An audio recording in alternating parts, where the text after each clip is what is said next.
Hey nerdy knitters, Tonia here. Welcome to another episode of the Nerdy Knitting Podcast. Get your favorite beverage and your knitting and let's settle in and have a good chat. Now I know it's been just a month since the last podcast, like always, but for some reason it feels like it's been a lot longer. Not sure why. But anyway, here we are. I've got lots of knitting to talk about. A few updates before we jump right into the knitting though, and of course some books to share. First one is about my professional design course that I'm taking through the Knitting Guild Association. I finally finished Module 2. I just had that last design to get done, and once I got started on that, everything was smooth sailing. I got it finished, I got it emailed off, I heard back, I had a few things I had to correct and look at, and some different notes and things about the things I had sent in. Everything was great, so I got that sent off again by email and everything passed that time. So I was able to start Module 3, which I am flying right through. I guess because a lot of it is more like the business related side, like setting up your website and how you're going to sell your patterns and promote them and things like that. And I've already been doing that, so it's more of like just a refresher, make sure I'm covering all my bases and stuff like that. It's actually been pretty easy, which was nice. Module 2 was, I think, the most difficult. There's a lot in that one, grading patterns and then 2 design patterns that you have to write up, but you don't have to knit. So that was a bit weird because I'm used to like writing down my design, but then sort of like changing and adjusting things as I knit it. And with that module, you didn't actually have to knit the things, you just had to write the pattern. So it was like thinking about it in my head without actually having to knit it and write down this whole pattern. So that was really different. But for this last module, I actually have to knit the thing and send it in because the pattern and the garment will be evaluated. Just a small accessory, so I've decided to submit a shawl. I've already actually knit it and I have the pattern done. It was one that I've been waiting to publish, but I just haven't gotten around to it for whatever reason. So I figure I'm just going to use that as my final submission. I finished all the other work. There are questions to answer like every other module. A few smaller activities to sort out, sort of things that will help you be consistent, and templates you create to help you make sure all your designs are sort of have the same consistent elements in them and to make your job easier. Like one of the things is to create a glossary of terms and techniques. So let's say like if you have an SSK and like 5 different patterns, you don't want to word that 5 different ways. You want to have it like the same and consistent across all your patterns. So if you have a glossary, you can just copy and paste from your glossary and they'll all be the same.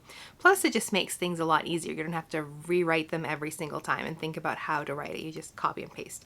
So it's been really nice to have those things. I haven't done something like that before, so it was nice to include that in my design process, but it's been quite an experience, this course. This last module has definitely been the easiest, but I've learned so much that I didn't know I needed to know to design. You sort of like learn on the fly because, I mean, unless you go to college for like design or something, then all of this stuff, like non-professional designers or non-college educated designers, I guess, have to sort of learn these things on their own, and you sort of don't know what you don't know until you have to learn it, and then it's a lot. So a lot of those things that I didn't know I needed to know, or things I knew I needed but I wasn't sure how to go about, like grading garments and things, it's covered in this course. So I mean, the information's there, but you still have to do a lot of the work yourself to set up your own templates and set up your own like glossary of terms and things like that.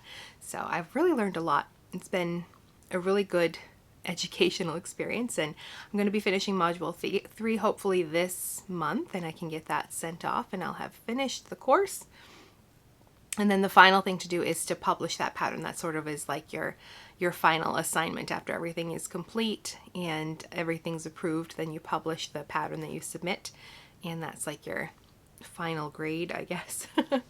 But so everything's going well with that, and then I'm not sure what to do after that. I like to use knitting as like my learning as well, so I've got a few things I'm thinking about. And another thing, one of the things is some historical knitting, but color work related according to like geographical locations, and there seems to be a lot of interest in discussing how to modify garments. I just had a video that I published a few weeks ago on my favorite summer sweaters, and I talked a lot about the things I modified as I knit them. A few had no modifications from my early knitting days, but then the longer I've been knitting, the more I've started modifying things because I want them to fit my body shape, and patterns can't be written to every specific body shape. We come in all different shapes and sizes, so it would be very difficult for a pattern to accommodate all of that. So that's why we have like standard sizes that we use, and you sort of have to find yourself in those standards and make adjustments, and I've learned to do that.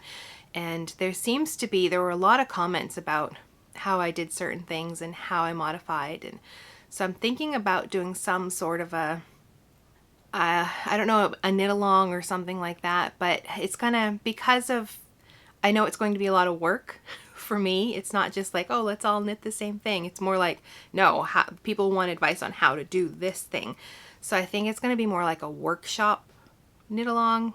I'm still trying to work out how this is going to play out, but I'm thinking we're going to just pick like a basic construction. And I know top down is very popular, so I thought we would start with maybe a top down raglan. And I mean, they're all basically, some of them are all, there's very similar patterns out there, so you could sort of choose your favorite top down raglan, and then we could do like a workshop maybe over a month or 6 weeks while you actually knit the garment, of how to make adjustments, how to add bust darts, how to add neck shaping if there's none, how to adjust the shaping along the sleeves and the back and the front to accommodate different things. If you have a wider back but a narrow bust, you might want more stitches across the back than you do the front.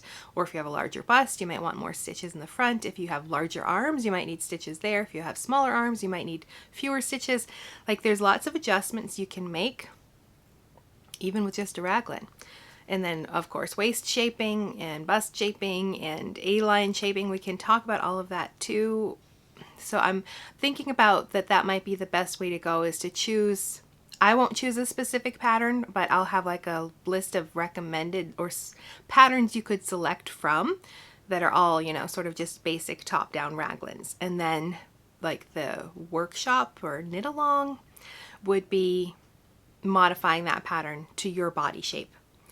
But because I know it's not just going to be let's all knit this thing and chat about it, it's going to be a lot of people wanting specific help for their things. I don't have the time to do that for free, I guess. I mean, this is my job. So I think if we turn it into some kind of a workshop, won't be super expensive, nothing like that, but there will be some sort of paid element to it because I don't have the time.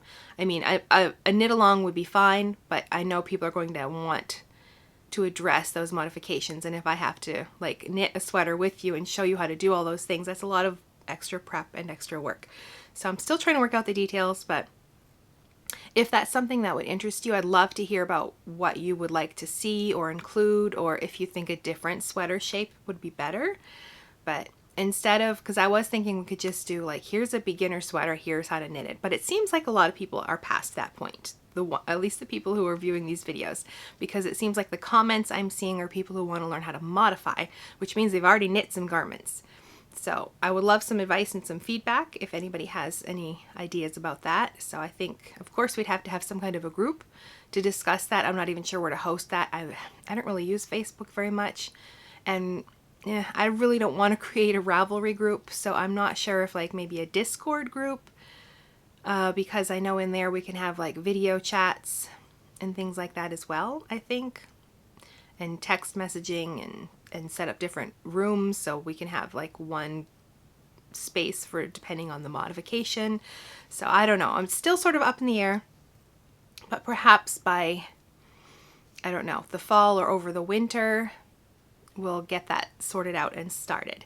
But not over the summer. I'm going to be taking a break for the summer. I've got some July videos all pre-recorded, so I don't have to record again till the end of July. And then I'm taking August off to do other things, not taking it completely off. I want to get like some blog posts written, and I'm working on our toe up sock series. We've got 6 videos about cuff down socks, so I want to do 6 videos about toe up socks. And I'm not doing like a whole monthly themes around socks, but I figure we'll just have a tutorial every month featuring a different, you know, way to knit a sock, and then all of the different constructions. There's a lot of different cast-ons and heels and lots of different things you can do for toe up socks. And of course, all the different ways to do it, like double pointed needles, magic loop, 2 at a time on magic loop, and all of those. So I'm working on that right now. I've got all of the yarn that I need for all of the socks, and I purchased some. I had some sent to me, but it's all here, so we're ready to go with that. So I just have to, I'm going to be working on those over the summer so I can get sort of ahead on the patterns and writing them and knitting them up and getting some of the tutorial parts recorded. So I'll still be around, I'll still be doing things, but the video, there won't be any videos in August until the end of the month podcast. There will be videos through July, some shorter ones, but they are all scheduled and ready to go at this point. But anyway, I think that is it for announcements like that. I do have some new pattern releases that I wanted to tell you about. Just after I published our last podcast last month, the Knit Picks released their Moody, oh goodness, I can't even remember the name now, Groovy Vibes and Moody Lines or something like that, collection of patterns. And I had a scarf that I had submitted an idea, and they accepted it, and I knit it for them. And well, I knit my sample. I actually don't even send in the sample when you knit for Knit Picks. They have a sample knitter that does it. So you write up the pattern, send it to them, and they have a sample knitter that takes care of all that. So that was really cool. But they do send me the yarn so I can knit a sample as well. And I have it packed away. I don't have it out, but I'll put pictures here of the scarf that I designed. So this is the Chevron Adventure scarf. It uses some pretty basic chevron shaping, but then it has different stitch patterns. So every time the color changes in the yarn, this is Brava Stripe. It's 100% acrylic, they're Brava line yarn, but it is self-striping with these nice wide stripes.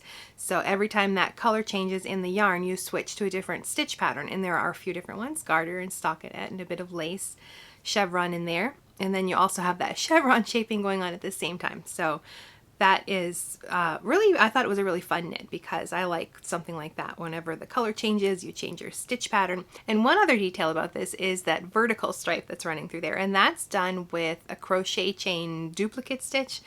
You're basically in the pattern as you're knitting, at the top of each of those chevrons, you're purling a stitch, and that gives you sort of this little purl ditch that runs right vertically up through that scarf, and you're using that as a guide. And you use a crochet hook and some yarn, and you're sort of making duplicate stitch. You're making a row of knitting right up as a straight vertical line. So that's just an extra stripe in there. It's really fun. It was really neat to do. So that pattern is available on Knit Picks if that is interesting to you, or if you have some favorite self-striping yarn with long color changes, then it would be great for something like this. And I had 2 more designs published in the recent issue of Knit Now magazine. These little cup cozies, the honeybee cup cozies. It's just 2 little 50-gram skeins. Actually, you could just use scrap yarn because it really doesn't take very much to put around your little coffee cups. And also this owl cowl and mitt set, which just features this big owl motif on the back of the mitts and also along the cowl itself, and just very simple stranded color work with 2 colors. And it was really fun to design for them as well. They're located in the UK, so of course I had to mail off my package all the way there. I knit the sample, write the pattern, mail it off to them. So I don't have it here to show you. It's still at their offices, but it's really, that was a new experience knitting for them too. I hadn't knit for them or designed for them before either. So that was lots of fun. So that's it for announcements. So now we can talk about books. And last month we talked about 2 Amy Herzog books, and that was Knit to Flatter and You Can Knit That. And I want to talk about 2 more of her books in this episode because I think her books, if you had all 4, I'm not saying you need all 4, each one sort of has a different focus and lots of patterns. But one, I can't remember, the last 2, the You Can Knit That and Knit to Flatter.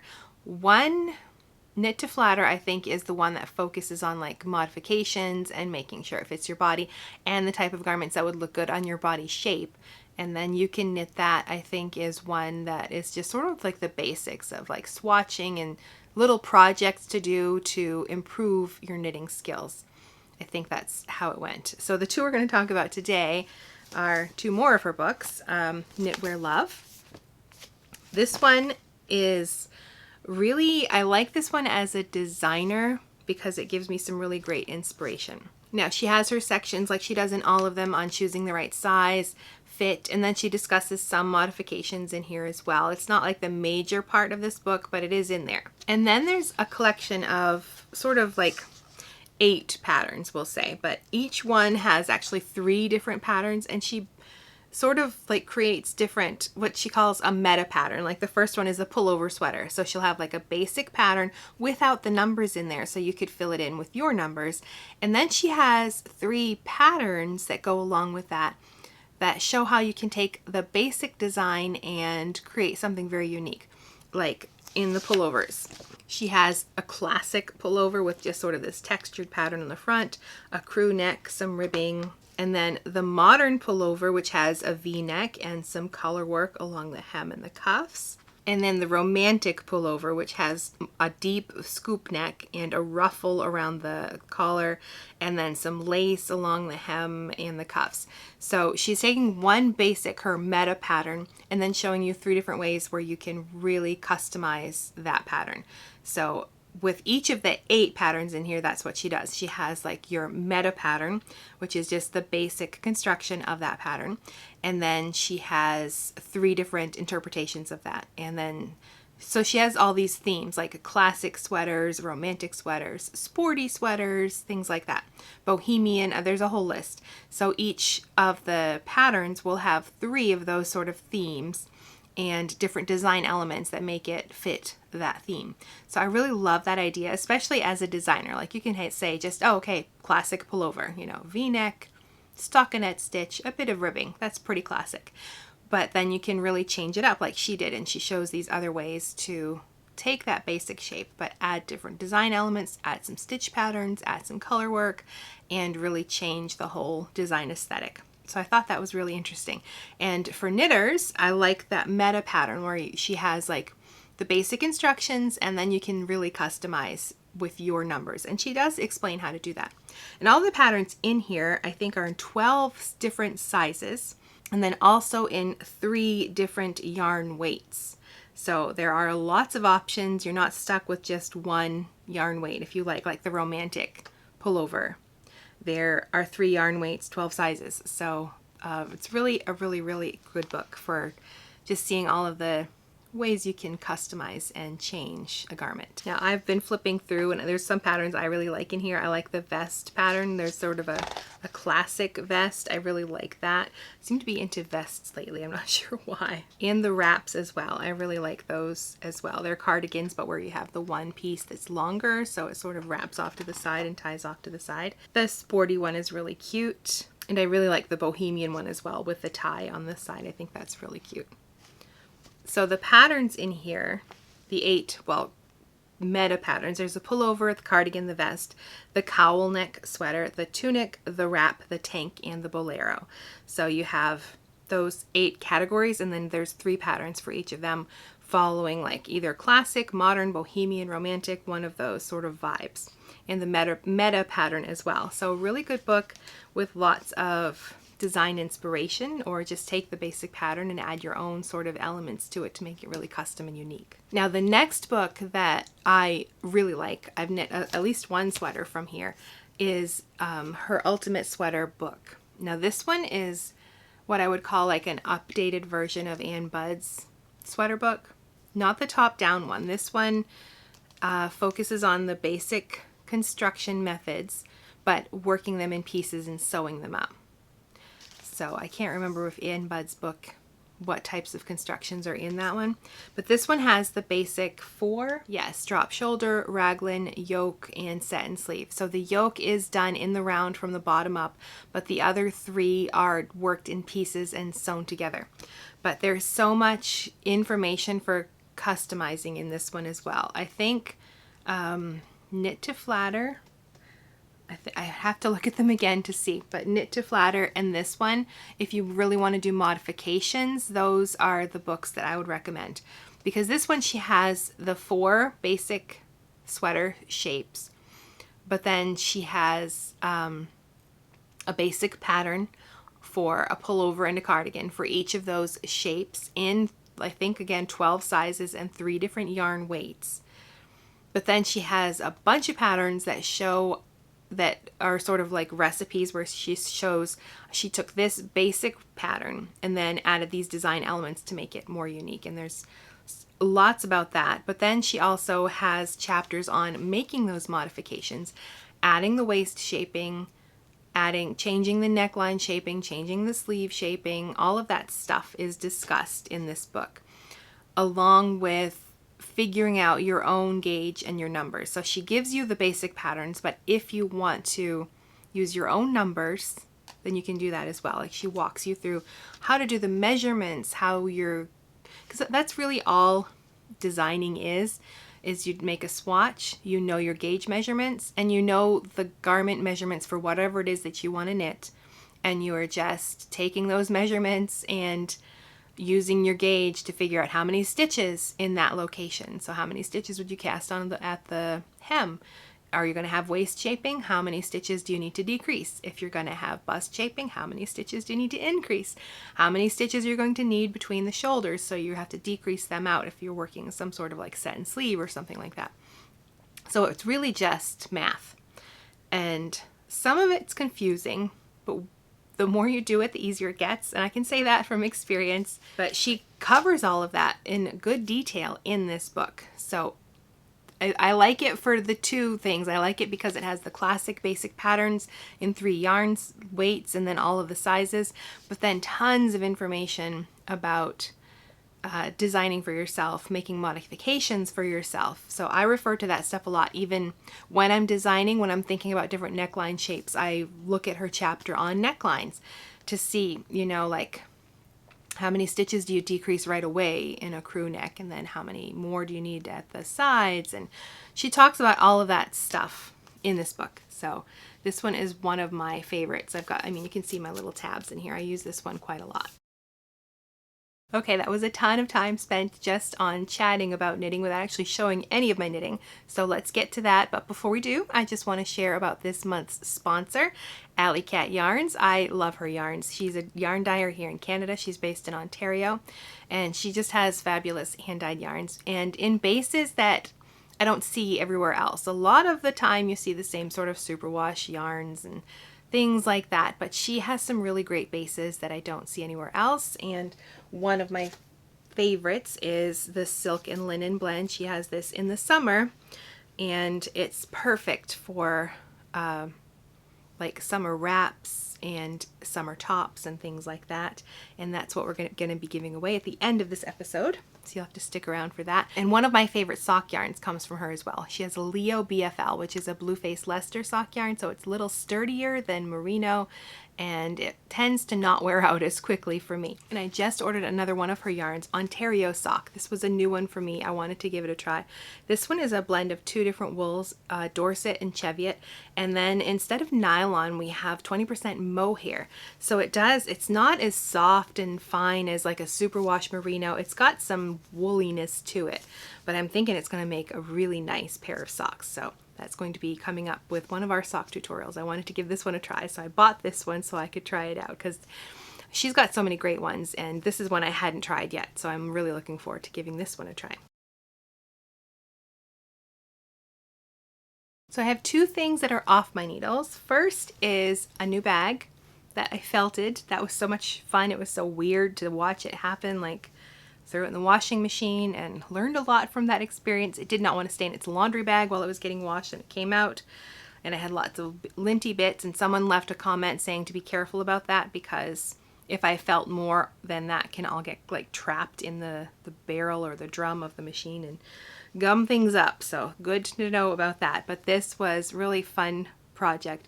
The bag itself was super easy to knit. This is the boho bag. Or the boho tote. I'll have a link down below, of course, for everything. By Cindy Pilon. She has a lot of great felted designs, a lot of felted bags, and I've got a few more that I'd like to do, because this was really, really neat to do. So this was Knit Picks yarn. It's their Wool of the Andes in the bulky weight. I had a lot of leftovers from a cardigan I had knit, so I found her bag patterns. I had them bookmarked for ages, and then I'm like, oh, I have enough yarn now, I'm going to do this now. And it was so simple to knit. And then, like, I did it in the washing machine, and one cycle was almost enough. So if you like felting, then I can tell you that Wool of the Andes bulky yarn felts quickly. Like one cycle, it was almost done with one cycle. I had to do a little bit longer to finish off the strap because that was done in seed stitch. And you don't want to see any of your stitches when you're done. You want it to just be felted.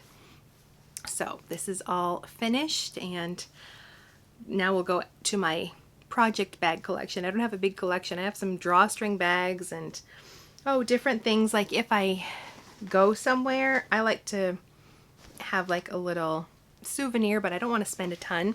So I will sometimes get, you know, like little reusable bags. Like we went to a New York, goodness, quite a few years ago now, to the public library. So I just got one of their, you know, reusable bags as one of my souvenirs, and I use it as a project bag, but it will be added to my project bag collection. And the other design or project that's off my needles is actually something I designed and I totally forgot to even take pictures of it. I just mailed it off today, or my husband's mailing it for me today.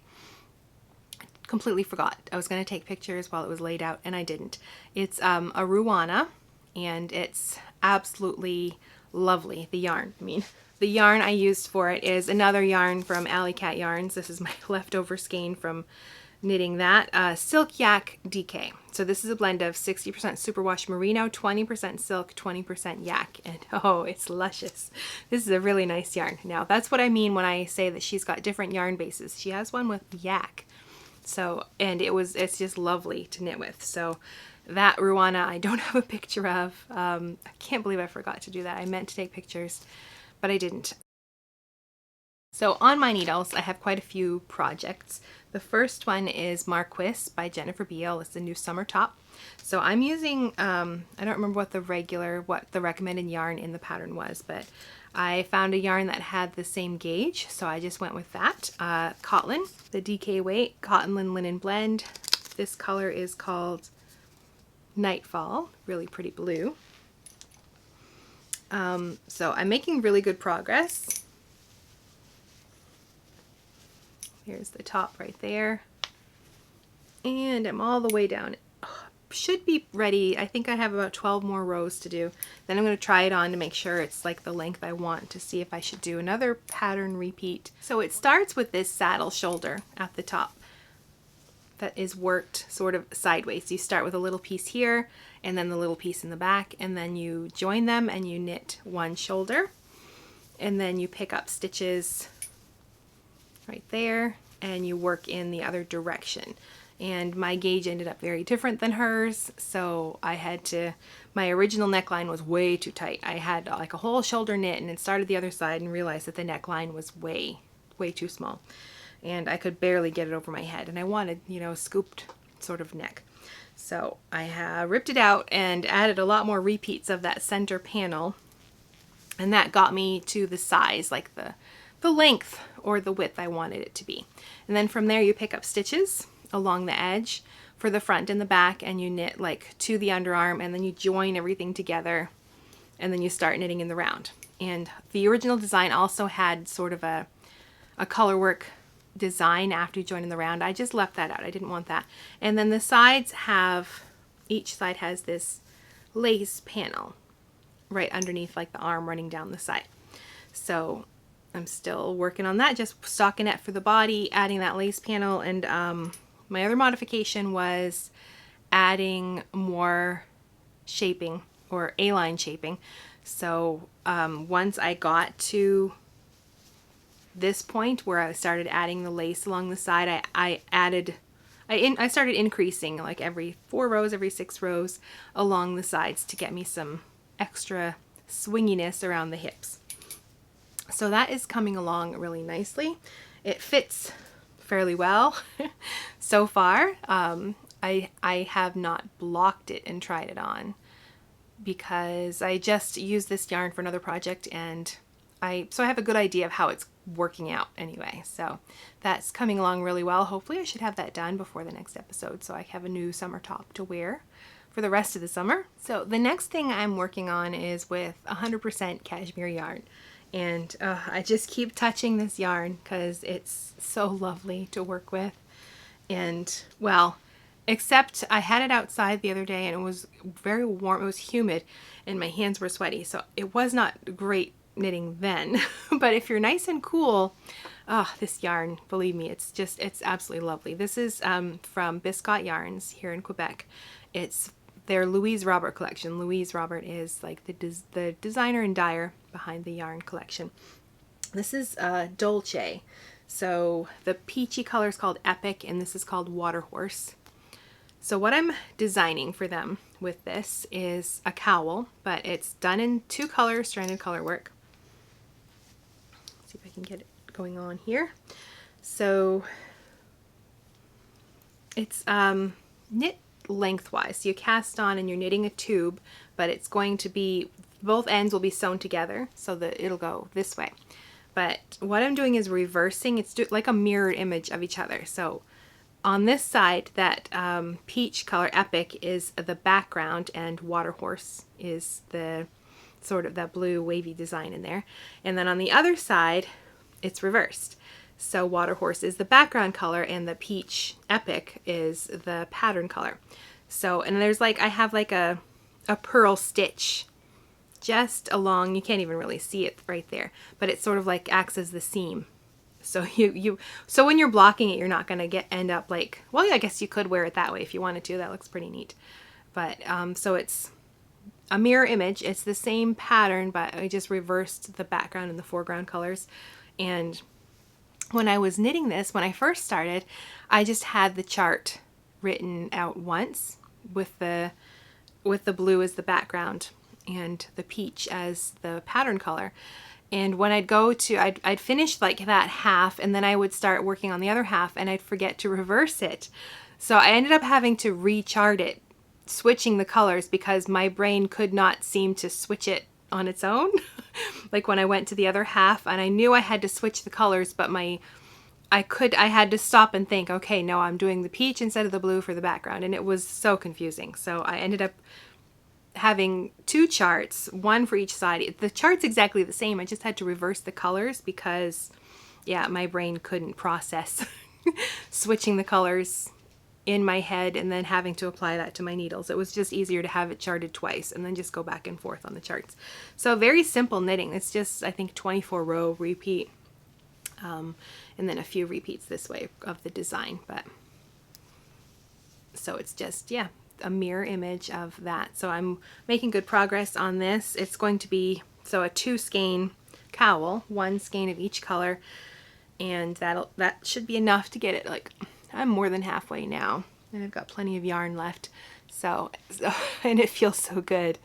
I feel bad that I have to mail this off and I don't get to keep it because, oh, this just, I'm not one for fuzzy yarns around my face and neck, and this one is a little fuzzy, but man, this is soft. It's so nice. So I think I might order some yarn and knit another one just for me. But this is a luxury yarn. It's not cheap. So I am very blessed to get to use this yarn without having to buy it for myself. But then that's the problem, is like I knit something like this and I don't get to keep it, and oh, it feels nice. So then I'm tempted to buy some of that yarn because this would be a really, that's when you do want a really luxurious yarn around your neck, when you're wearing like a really close fitting cowl like this is going to be. And you want, you know, warm and fuzzy and soft, very soft. Anyway, so this is the Louise Robert collection Dolce yarn, 100% cashmere. The next thing on my needles is a mitten. This is the Trondheim mitten by Sophia Capel. And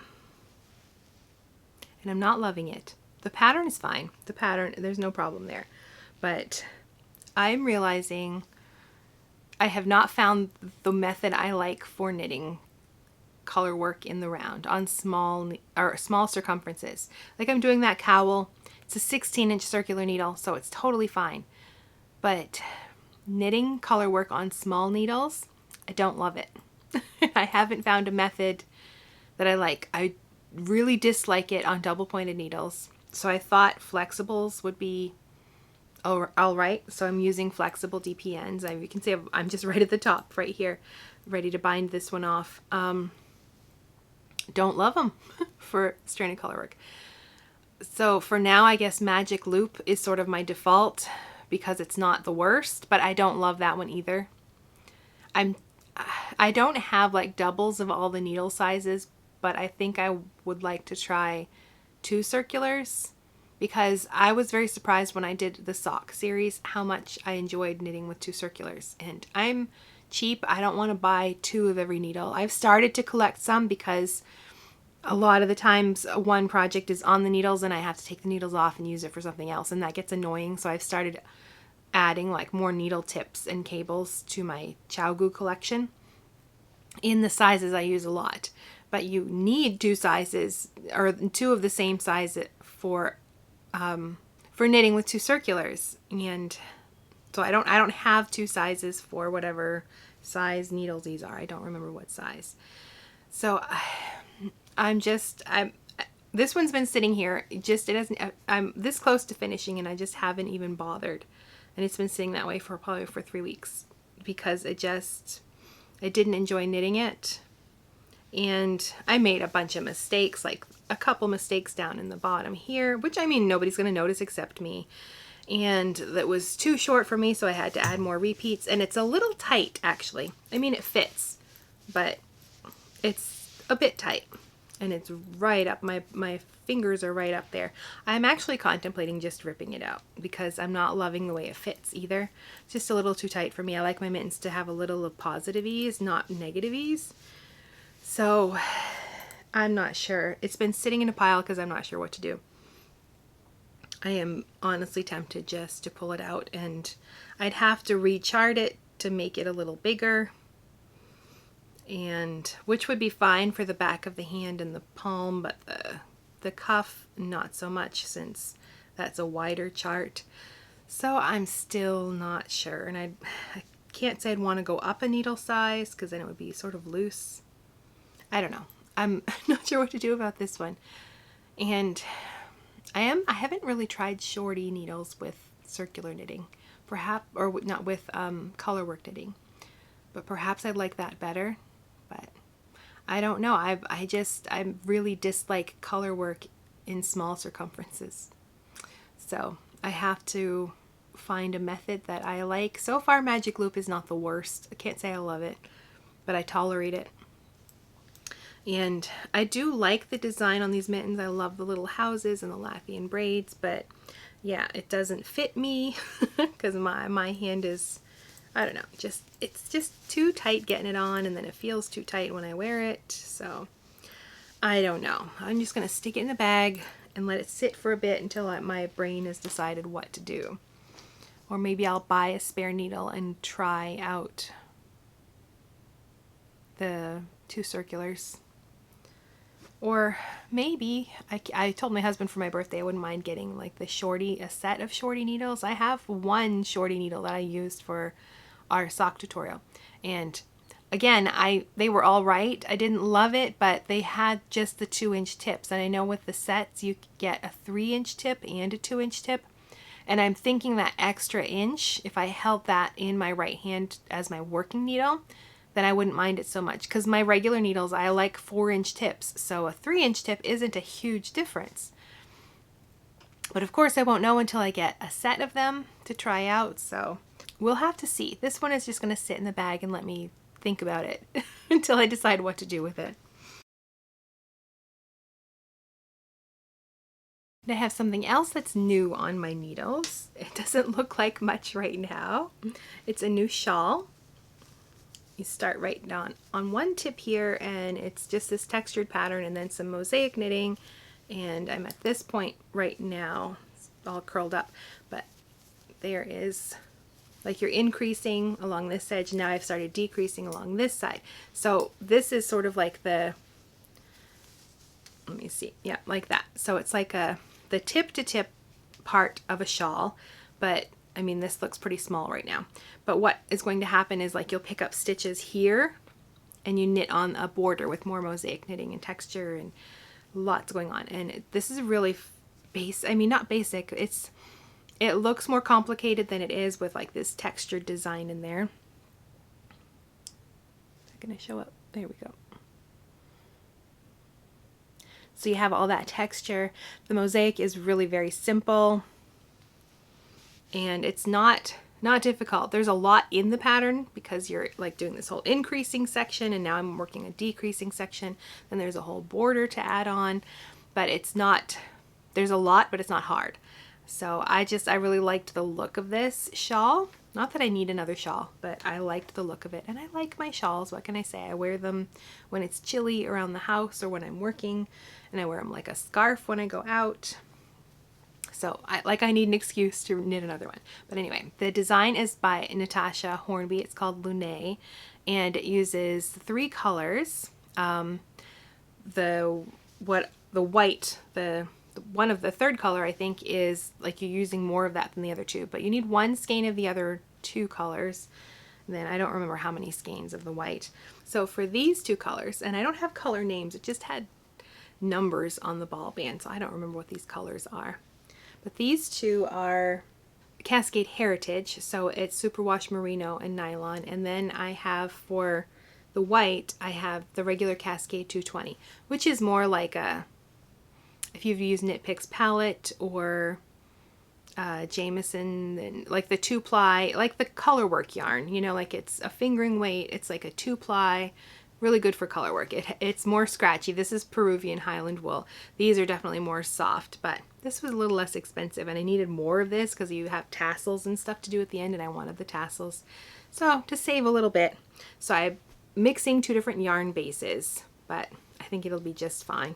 So I'll probably get this finished up this week, this part of it anyway, because you have just this little piece in the middle, and then you pick up and do the border along the bottom. So that'll probably be my summer project, is finishing up that whole border. But it's an interesting knit because it is sort of like you've got these different things going on. You're knitting this first part, it's like a tiny little shawl really, and then you've got to pick up stitches and knit the rest of it, and then add your little tassels and stuff. So lots of fun, but simple knitting. There's nothing too complicated going on here yet. I haven't looked at the rest of the pattern.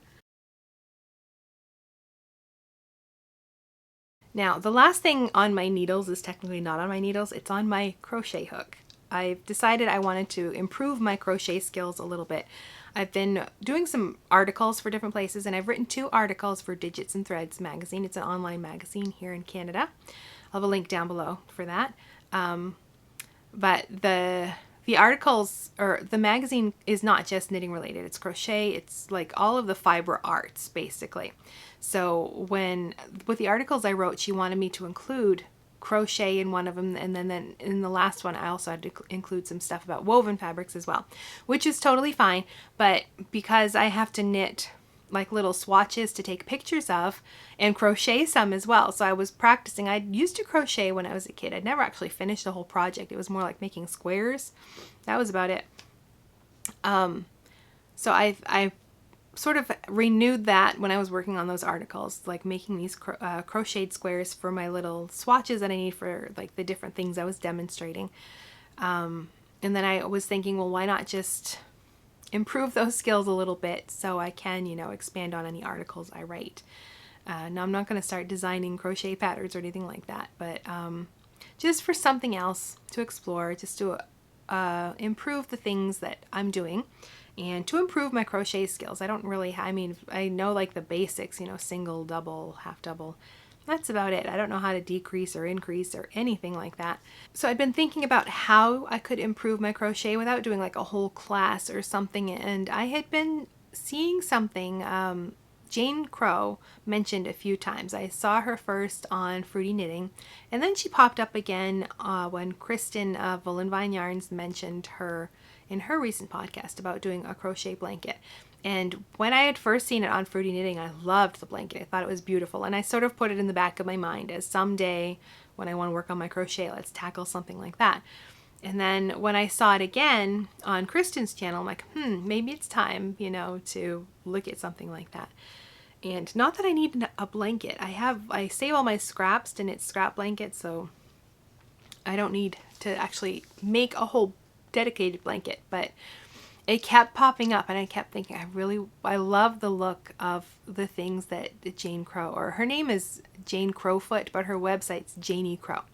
So I love the look of the things that she designs. Like her crochet projects are just so stunning and so beautiful.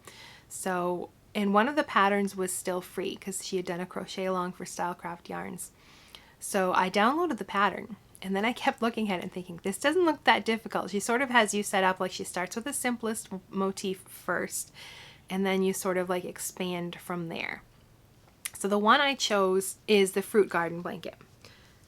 So I actually already have one of the motifs finished. Like this one I needed 8 squares. So it's this little flower in the middle. Then I'm doing this gray background. So that is motif number 1. And I'm working on the second one, which I only need 4 of. So this is the second motif right here. So it is a step up because we've got these pieces in behind. The flower itself is exactly the same as the first one. And the square shape around it is pretty much the same as well. So I'm learning a lot. And what's really neat is she has like YouTube videos that go along with this knit along. So I've been watching those and just picking up on all her little tips, you know, about like after you work your first chain or whatever, after you work your first crochet stitch, to like take the tail and move it to the back so it's not like, doesn't look like an extra stitch, and just all of these little things to sort of like up level your crochet skills and just make things look a lot neater. And then of course, you know, like a refresher on all of the different types of crochet stitches. And so far I've been able to tackle everything just fine. It's just been singles and doubles and half doubles, slip stitches, basic stuff. We'll see as we get going in the pattern, but right now it hasn't been that hard. And her little tips and advice has been, it's been very useful. I've rewatched some just to make sure that, like, if I missed something that I want to apply, to make sure, you know, that things look really neat and nicely finished.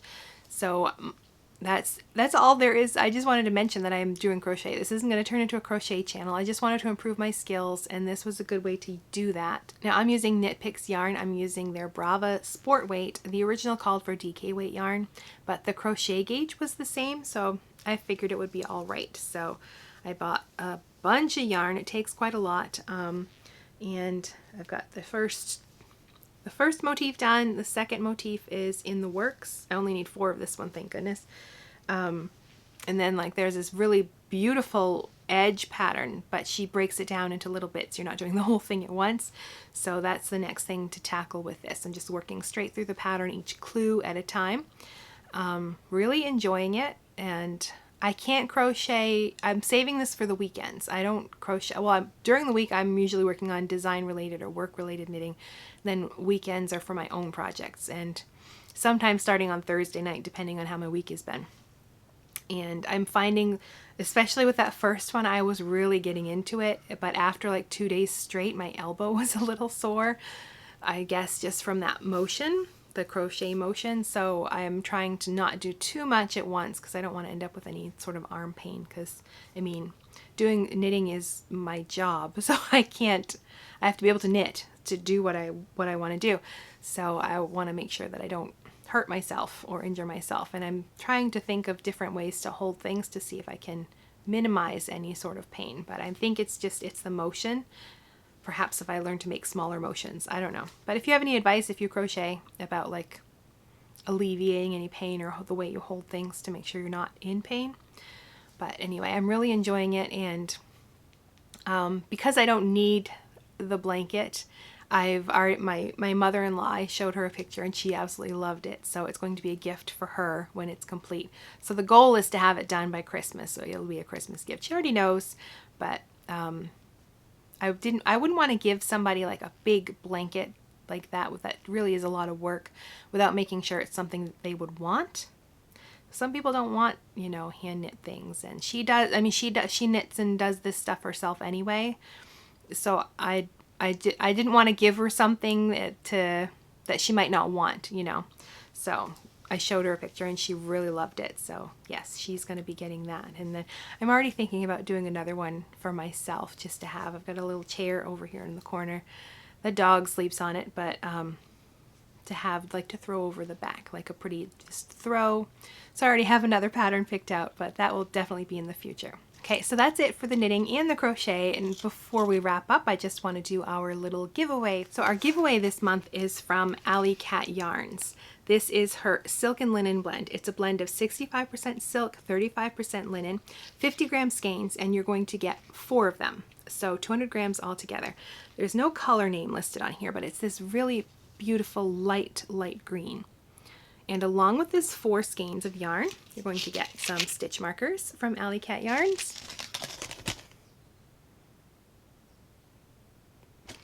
And also the pattern that I knit with her yarn in mind. I knit a wrap this summer called the Charlevoix wrap and scarf. The scarf size takes 2 skeins. The wrap size takes 4. And you'll see from the picture, it's really just a big oversized wrap. Very simple to knit. Just knit 2 purl 2 ribs, some I-cord edging. It's reversible. Both sides look great depending on how you weave in your tails. But it takes 4 skeins of this yarn. So you get all of the yarn that you need to knit the wrap. I'm going to send you the pattern. Just a digital copy. I'll send you like a code to download your own copy, and these stitch markers. So to enter this, I'm going to put up, let's say, the silk and linen yarn available right now from Alley Cat Yarns, and just tell me which color you like the best, and just leave that in a comment below this video. Now, YouTube is not sponsoring this giveaway in any way. Alley Cat Yarns sent me this yarn to give away to you. It didn't cost me anything. She kindly sent this. So she is sponsoring the giveaway, we'll say. So just leave your favorite color from the colors that are scrolling on your screen in a comment, and that will be our clue for entering the giveaway. So if you don't, you can leave other comments as well, but if you want to enter the giveaway, you need to leave one that tells me which color you like the best. So today is Thursday, June 29th. I'm going to close this giveaway next Wednesday and choose a winner then. I'm just going to use a random comment generator to pick a comment that has one of those Alley Cat Yarn colors listed in their comment. And then I will message you right here. I'll leave a comment under your comment, so you have to have notifications turned on so you know that I'm replying to you. Now, I have my filters, comment filters set, so people cannot leave spam bot comments about "you're a winner, you won this, blah blah blah." The only person who can leave the word giveaway in a comment is me. Otherwise it goes to the spam filter, and I have to filter out those comments, and I delete them if it's spam. So if you get a reply to your comment asking you to send your name and mailing address to hello@toniaknits.com, that's actually me commenting on your comment. So if you get that, then make sure you reply to me. I give you 24 hours to get back to me. And then if you don't, then I have to choose somebody else. And I've had to do that a few times. So don't let that be you. Just make sure you've got your notifications turned on, and just send me your, if I contact you by comment, then all you have to do is send an email to hello@toniaknits.com with your name and mailing address, and I will mail the yarn and the stitch markers to you, and then I will send you a code so you can download the pattern if you want to knit your own Charlevoix wrap. Of course, you can use the yarn for something else as well. That's it for this month's podcast. Thank you so much for joining me. If you're new here and you want to catch up on past episodes, here is a playlist for this year's podcast episodes. And if you've been around for a while and you just want to catch up on some other videos, I'll put another recent video right here, and you can click right there, and I'll see you in the next video.